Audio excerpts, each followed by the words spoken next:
Es el que vino a morir por nosotros en la cruz del Calvario.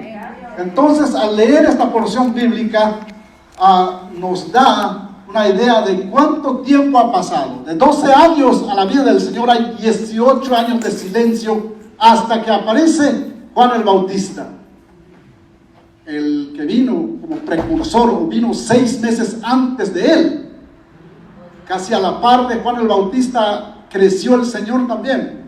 No nos habla mucho de Juan el Bautista, algunos versículos nada más, pero la Biblia dice que él fue el más grande de todos los profetas. Isaías escribió mucho, Jeremías escribió mucho, Zacarías escribió mucho. La mayoría de los muchos anteriores y posteriores profetas escribieron bastante y son conocidos como los profetas mayores y los profetas menores. Pero Juan el Bautista le sobrepasó a todos, porque él vino con un mensaje abriendo el camino al que viene detrás de él, que él no es digno, no fue digno de agacharse y desatar la correa del calzado de sus pies, dice.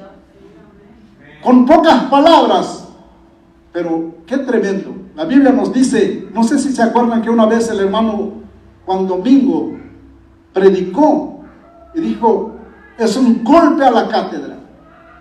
Juan el Bautista, aunque fue mayor aquí entre todos los profetas, dice, pero es menor ante todos los que van a estar en la presencia del Señor. Mire, le da el privilegio a usted, le da el privilegio a mí, le da el privilegio a todos. Esa es la palabra del Señor. Todos sabemos el fin de semana que pasó el Señor aquí, una noche antes de ser llevado a la cruz del Calvario, tomó la cena. Fue una despedida que se hizo con sus discípulos, pero hubiera parecido solamente como una despedida, porque ahí estaba Judas también. Pero lo que hace el cambio, lo que hace la diferencia de esta cena, es que él tomó como el vaso de vino y dijo, tomad y bebed, que esta es mi sangre que por vosotros es derramada. Comed este pedazo de pan. Al que come este pedazo de pan está comiendo mi carne. Los judíos, algunos lo malinterpretaron, fue posible, canibalismo, comer una carne. Pero no es lo que significa, sino el comer, el darnos vida, el darnos amor, el darnos paz. El comer del Señor nos hace crecer más a los golpes que nos quiere dar el mundo. Entonces, la lectura bíblica de hoy debe quedar marcada en nuestra mente. Debe resaltarnos la omnisciencia del Señor, la omnipotencia, la omnisciencia, porque envió a sus 2 discípulos. La Biblia no nos explica si antes él fue a tratar con el dueño de los animalitos. No lo dice. Solamente vayan y traigan. Y si alguien les pregunta, luego los vamos a regresar. No nos vamos a quedar con ellos. La omnisciencia del Señor. Hay mucho que ver ahí, ¿verdad? A veces leemos rápido la Biblia y minutos lo terminamos de leer, pero muchas veces hay que rumiar lo que trae la palabra del Señor. Rumiar, ¿sabe qué es rumiar? Regresarlo otra vez, ¿verdad? Analizarlo. Así es que analizando la lectura de la Biblia es muy atinado para lo que vamos a hacer después. Y luego también un texto que mencionó Yuri, no sé si lo escucharon, de los textos que ella dijo. Yo me alegré con los que me decían, pero el texto no termina ahí. Hay un punto donde dice, a la casa de Jehová iremos. ¿Pero a qué vamos? ¿A mirar al que vino? ¿A sentarnos nada más? A adorar al Señor, a recibir de Él, a darle gloria, a darle honra, porque Él lo merece, porque Él es el autor de nuestra vida. Y yo me alegré con los que me decían, a la casa de Jehová iremos. Iremos a alabar, iremos a danzar, iremos a orar, iremos a clamar por este pueblo, por este mundo que se está sumiendo más en la oscuridad. Mire, el mundo no está yendo para bien, ¿verdad? No está yendo para bien. Parece ser que está yendo a lo peor.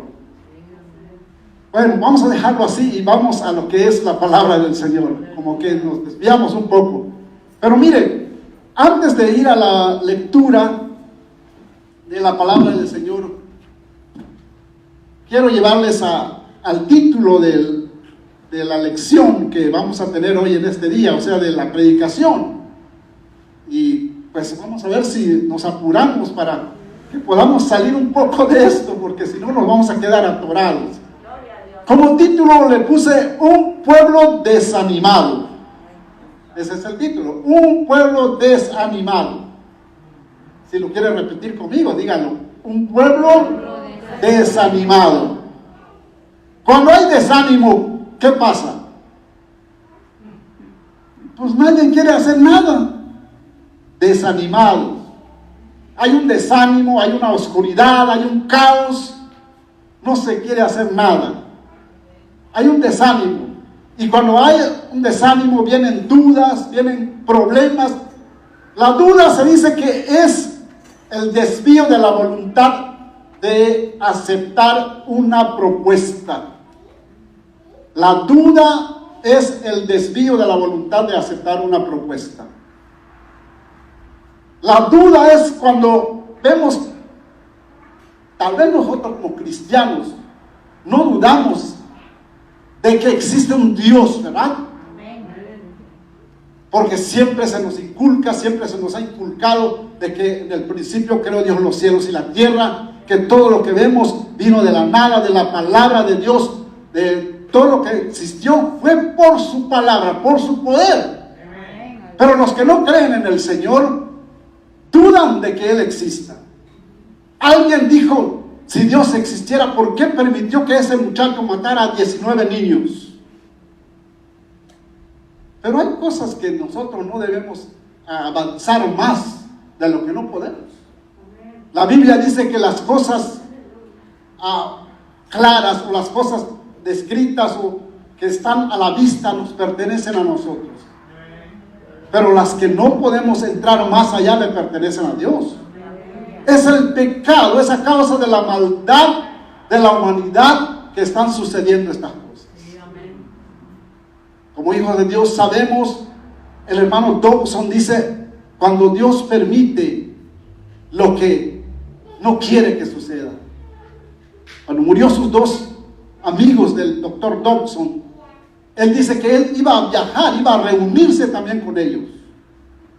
Pero por desgracia, sus dos amigos murieron en un accidente. ¿Cómo es que no viajó él? Eso es lo que él dice cuando Dios hace lo que uno no puede imaginar. Entonces, lo que vemos aquí, el desánimo viene a traer dudas, ¿verdad? Pero la duda entonces, dice, es el desvío de la voluntad de aceptar una propuesta. Y como hijos de Dios, muchas veces también nosotros dudamos. La duda es de humanos.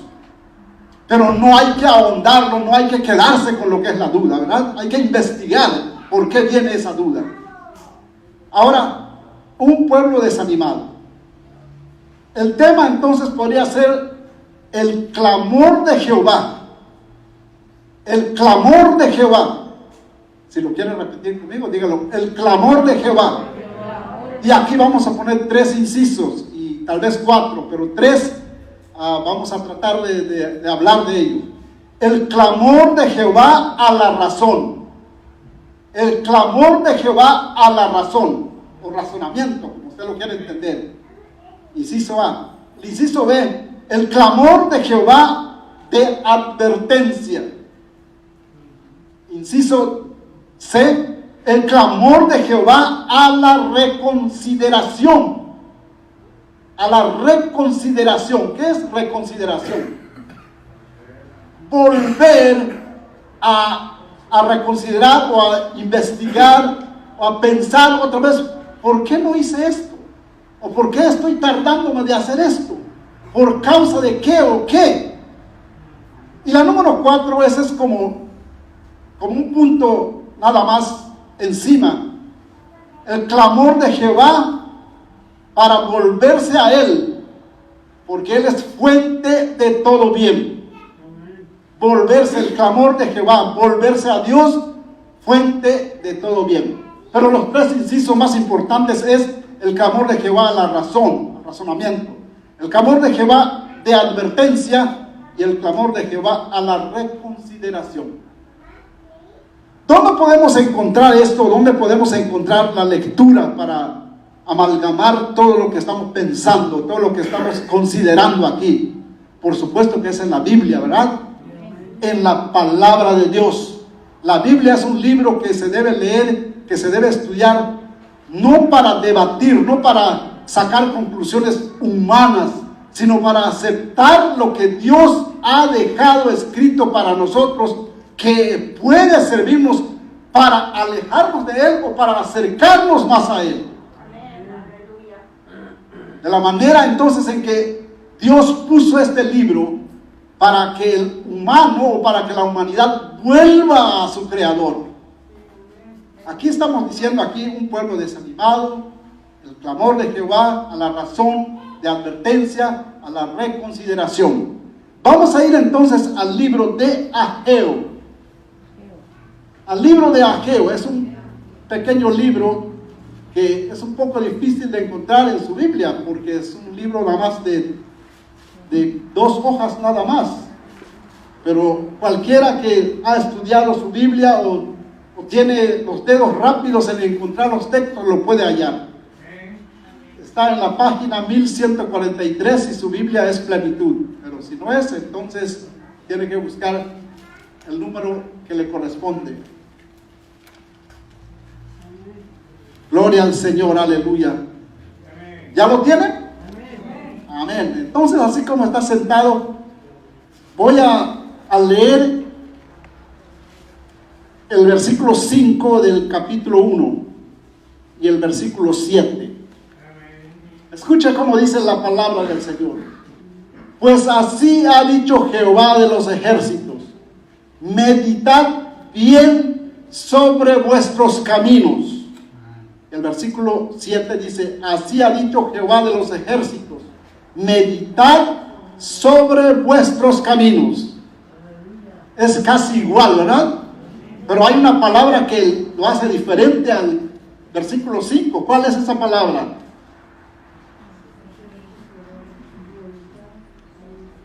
Meditad bien. La palabra bien es un énfasis para levantar nuestro ánimo, para llamarnos la atención, para que no haya duda, para que no haya ese desánimo, ese desaliento. Meditad bien. Como dice aquí, meditad bien sobre vuestros caminos. La palabra caminos es una frase que se toma como y se puede aplicar al corazón. Medita bien en tu corazón, medita bien en tu pensamiento, medita bien en lo que estás haciendo, porque camino es algo que dirige a un lugar. Nuestros pensamientos, nuestra mente y nuestro corazón nos dirigen también a cierto lugar. Entonces, el otro versículo dice: meditad sobre vuestros caminos. Por cierto es que este texto, yo estaba platicando con el hermano Esaú antes que se marchara, cuando predicó aquí el domingo pasado, y me dio unas copias y me dice: se habla del templo, pero lo que predicamos a veces no nos ahondamos, sino tratamos de hacer las cosas rápido por el tiempo que nos gana, me dice. Pero la lectura que corresponde está en Ageo. Entonces yo revisé bien las notas que él me dio, y sí tiene razón aquí en Ageo. Ageo es un profeta menor, al igual que Zacarías, que hablaron de animar al pueblo. Cuando decimos esto, tenemos que ir ciertamente cuando hablamos de la palabra de Dios, cuando leemos la Biblia, tenemos que ir a los judíos, a los israelitas, a Israel, como quien dice, para poder entender bien lo que vamos a hablar. Hay que hablar también de historia, un poco de historia. Todo esto sabemos que las promesas fueron hechas a Abraham. pasaron como 800 años o 8 siglos para que la promesa se le cumpliera a Abraham. Pero lo que a veces no entendemos es que por qué Dios fue tan exacto en decir algo a Abraham. Abraham, para que yo reevalúe esta promesa contigo, tienes que hacer un sacrificio, tienes que hacer un holocausto. Abraham hizo el holocausto y la Biblia nos dice, de repente Abraham se quedó dormido. No podemos explicarnos qué pasó con Abraham. Pero Dios le dice, ten por seguro también que tu pueblo, que el pueblo que va a salir de tus lomos, también va a sufrir 430 años de esclavitud. Mire, como humano es que Abraham habrá fallado en lo que Dios le estaba diciendo, no sabemos, pero no podemos entrar más allá. Simple y sencillamente, la Biblia no es una historia barata, sino es una historia que nos aclara muchas cosas. Leemos una parte aquí, otra parte aquí, otra parte allá, hasta aclarar todo.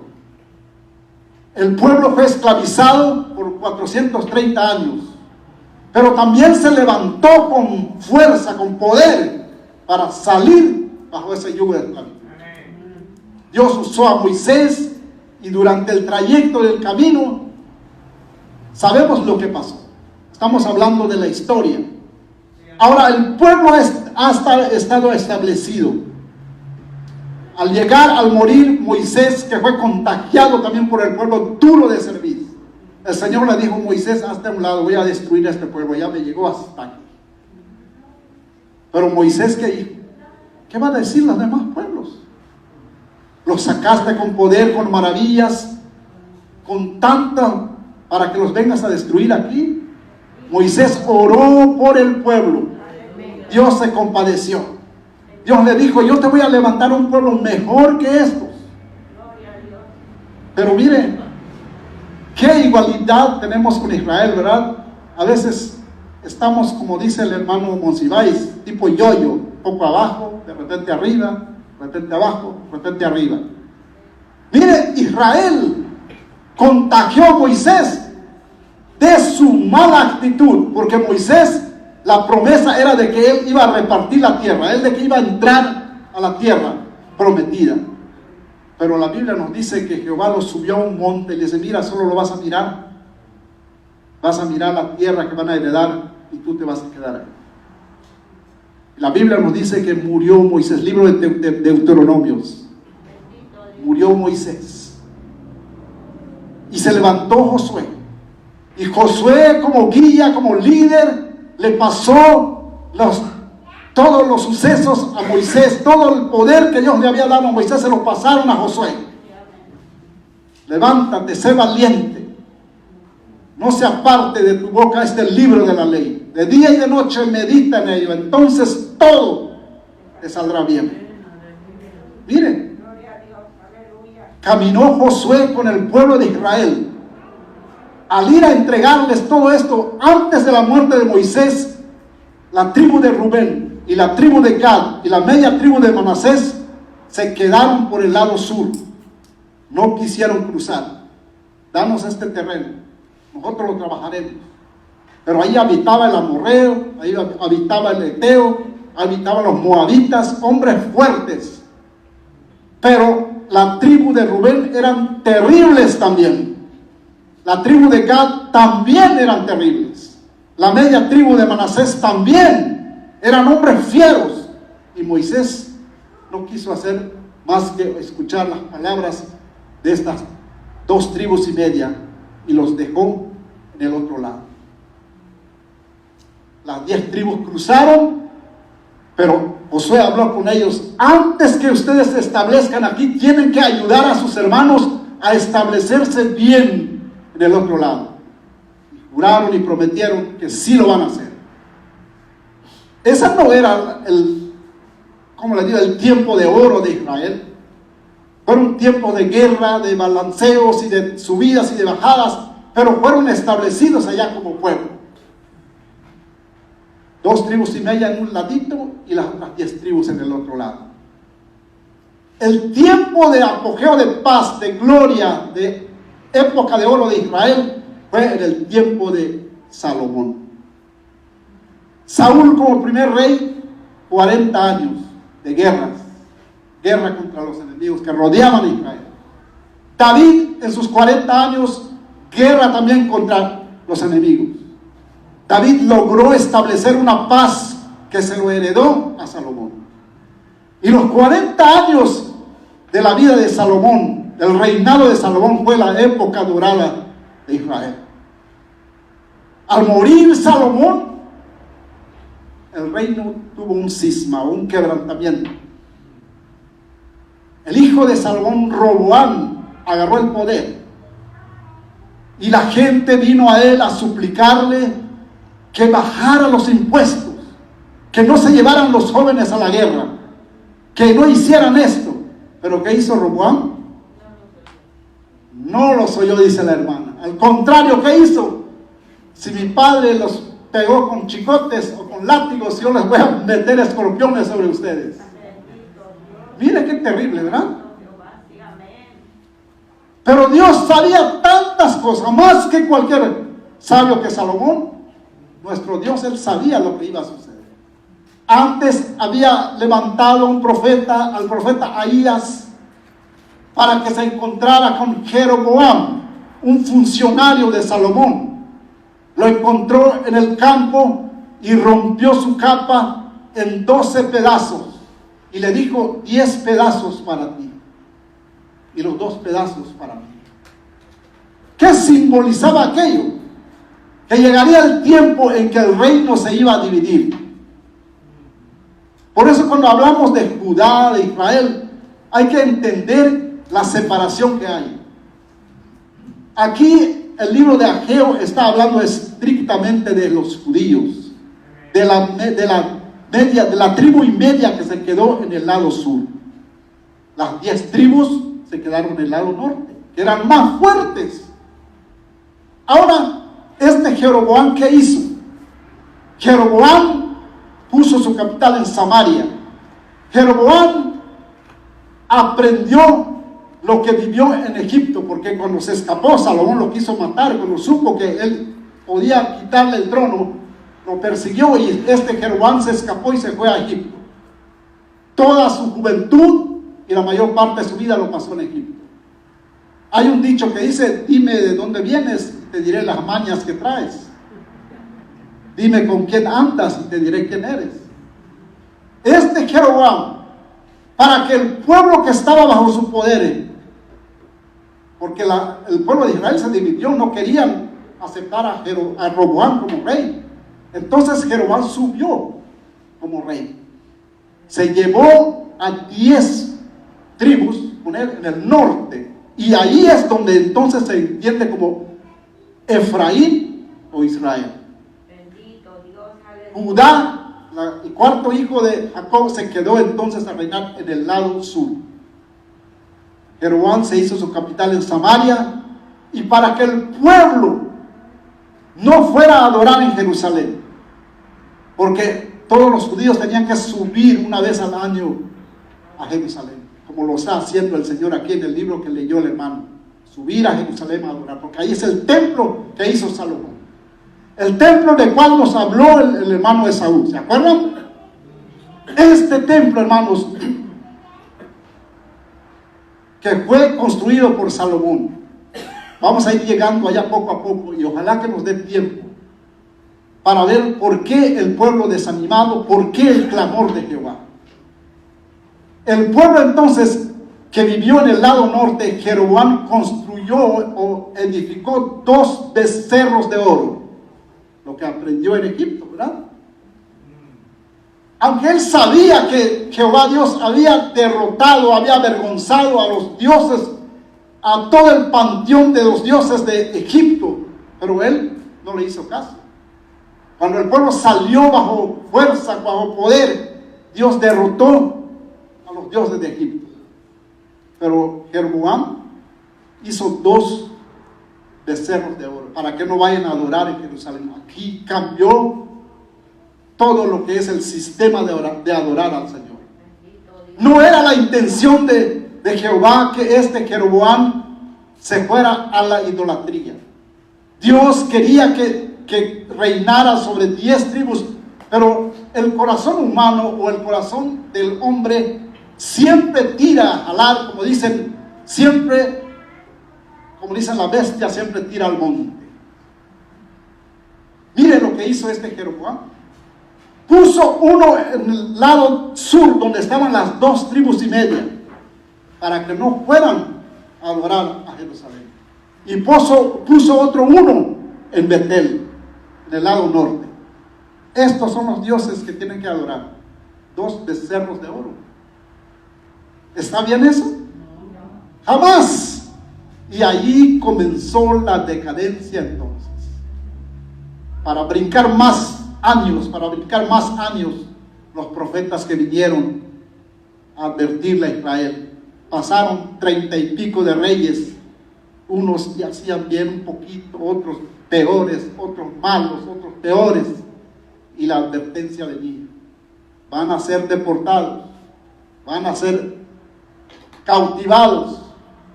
Israel cayó primero, el lado norte, por los asirios fueron llevados.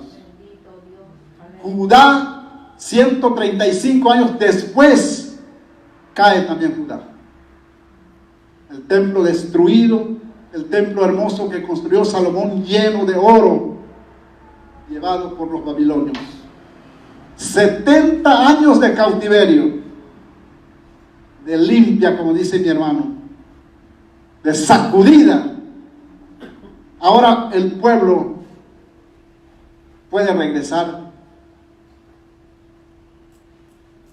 Aquí Darío confirma el decreto del rey Ciro a favor de los judíos de regresar a reconstruir el templo. Bendito Dios, aleluya. Años pasaron, ¿verdad? 70 años. Los que tenían 10 o 12 años cuando fueron deportados, ¿cuántos años tenían cuando regresaron? 80 y pico. Y los que nacieron allá en la deportación no conocían el templo, no sabían cómo era.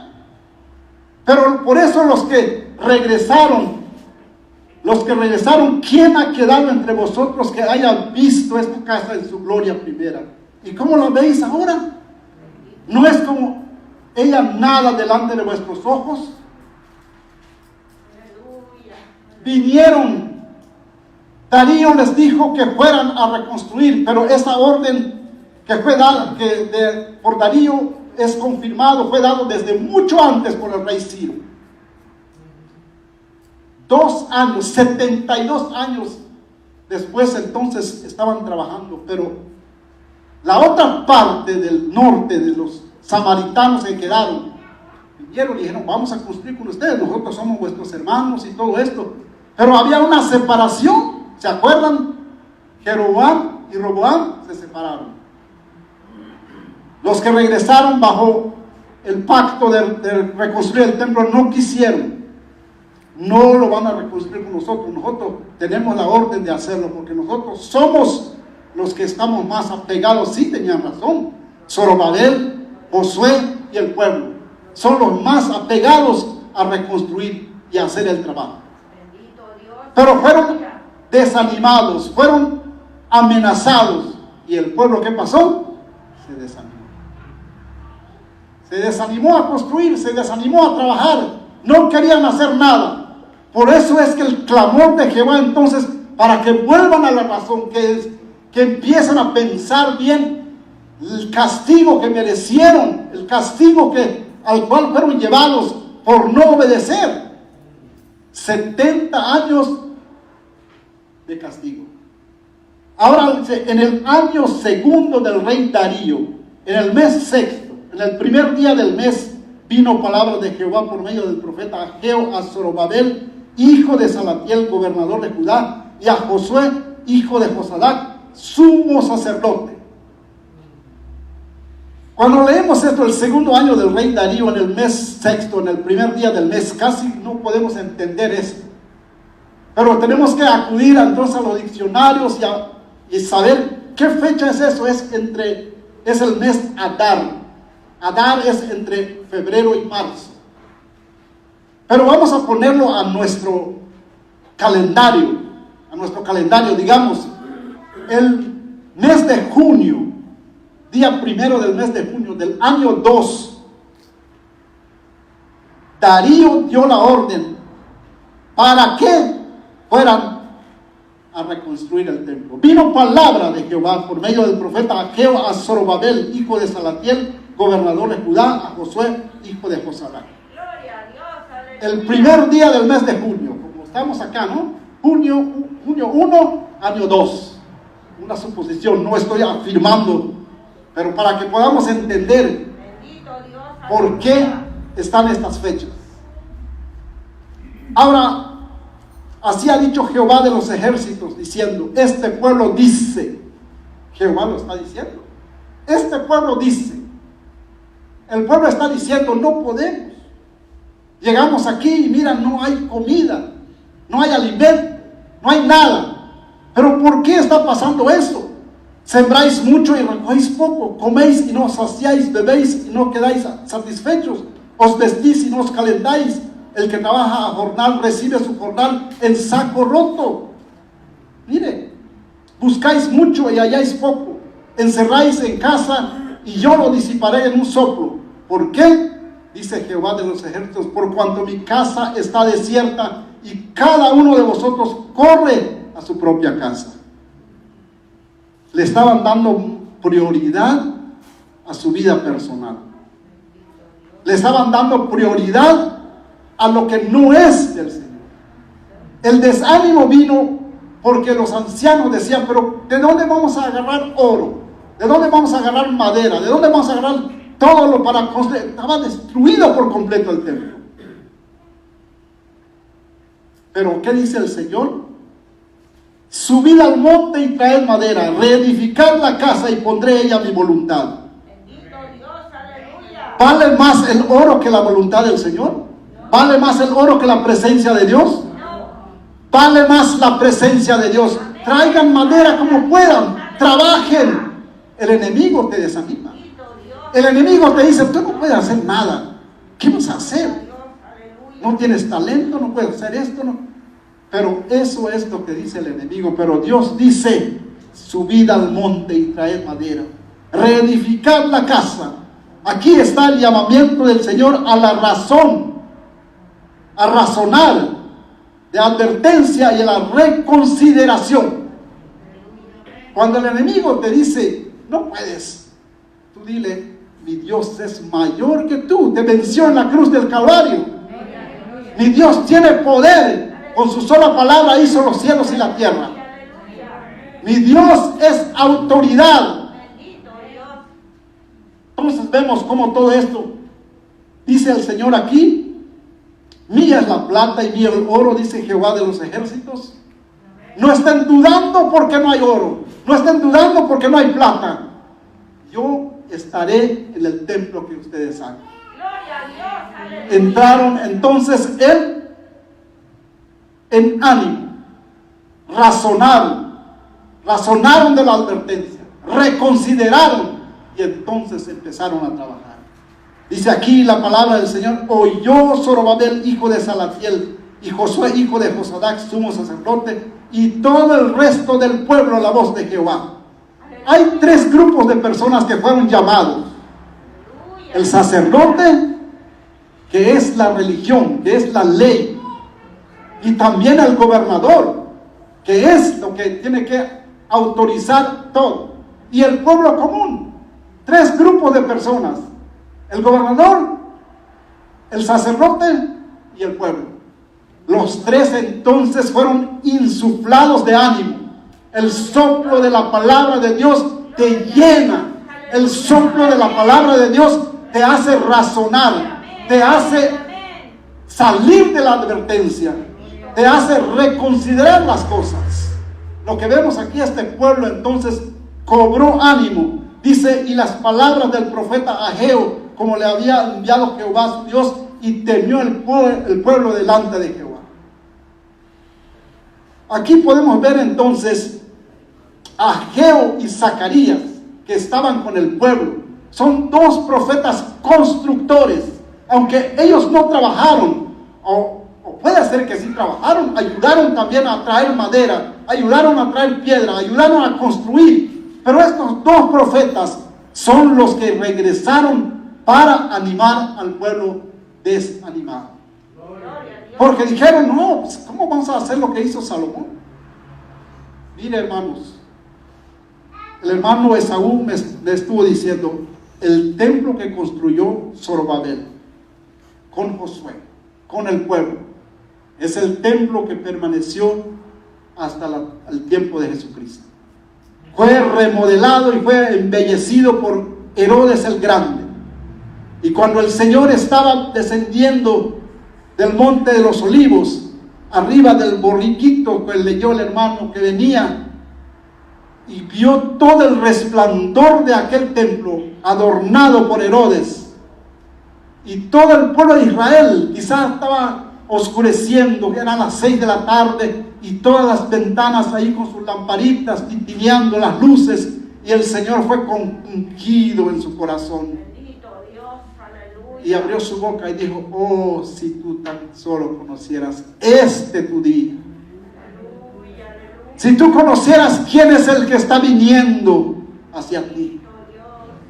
Pero vendrán días en el cual te arrepentirás, parafraseando las palabras.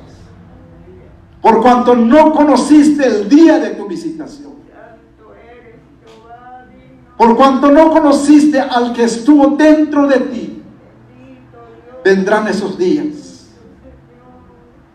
70 años después de la muerte de Cristo. 70 años después de la ascensión del Señor. Las fuerzas del general Tito destruyeron otra vez el templo. Ahora solamente los muros quedan, conocido como el muro de los lamentos. En el patio de la tierra de Moriah, donde David erigió el altar, cuando vio al ángel de Jehová destruyendo al pueblo, David se hincó y dijo, yo soy el culpable, yo soy el que hice esto, no el pueblo. El Señor escuchó la voz de David y perdonó. En ese mismo lugar David le compró la tierra a Araúna para que construyera un altar, y en ese lugar está construido el templo. Hoy ese terreno está dividido, el muro de los lamentos y por el otro lado la mezquita de Omar. Los musulmanes lo pelean tanto como los judíos. Un pedacito de tierra. Eso nos tiene que llamar la atención, nos tiene que hacer volver a la razón, nos tiene que dar ese toque de advertencia, nos tiene que hacer volver a la reconsideración. ¿Cómo estamos actuando ante las advertencias del Señor? Si no perdonó al pueblo de Israel, que a él fue hecha la promesa. Las promesas de Dios no son automáticas. La promesa que le fue hecho en el libro de Deuteronomio, en el libro de Éxodo, todos esos libros que leemos, le dijeron, tienen que trabajar, tienen que hacer esto. Pero el pueblo de Israel no cumplió. Cuando leemos todas esas partes, hermanos, nos damos cuenta que nosotros somos llamados a ser el pueblo de Israel también. Pero ¿cómo estamos actuando? ¿Cómo estamos llevando las cosas? Más vale que nosotros no seamos desgajados de esta promesa. Porque Israel, a pesar de que ellos todavía ni siquiera reconocen al Mesías, para ellos no ha venido. Para ellos no ha venido el Mesías. Pero somos bienaventurados, porque la Biblia dice, bienaventurados los que no vieron y creyeron. La gracia del Señor está con ustedes. Las bendiciones, las promesas que le fueron hechas a Abraham, Abraham creyó sin haber visto. Porque le dijeron a Abraham, salte de tu parentela. Salte de este lugar donde hay idolatría y vete a una tierra que yo te voy a mostrar. Y Abraham le creyó a Dios. A pesar de que no conocía el lugar, a pesar de que no conocemos el cielo, no sabemos cómo es, pero las descripciones de la palabra del Señor nos da a entender que es un lugar hermoso. Es un lugar lleno de luces. Es un lugar de adoración. Es un lugar donde no habrá tristeza. Es un lugar donde no habrá dolor. Es un lugar donde solo habrá gozo, paz, tranquilidad. Pero para alcanzar eso, tenemos que tener una cosita que se llama fe. Después la fe, lo que abre todas las posibilidades. Que no haya duda. Que no seamos como ese pueblo que dudó, que estaba desalentado. Nos podemos desalentar porque estamos viendo tantas cosas que pasan, pero gloria a Dios que nos ha dado a nosotros un espíritu en el cual es receptivo al Espíritu Santo de Dios. Ese espíritu que cuando nos hincamos a orar, que cuando usted alza las manos, viene a traerle paz, viene a traerle tranquilidad. Todo lo que caen a un lado aquí, como dice el salmista, caerán a tu lado 1000 y 10,000 a tu diestra, mas a ti no llegarán. Las enfermedades vienen, pero a ti Dios te protege. Los accidentes, todo, pero a ti te protege el Señor. Vale la pena servir entonces al Señor. Vale la pena no desanimarnos. Vale la pena seguir hasta que el mundo entonces se dé cuenta de que la iglesia se ha ido.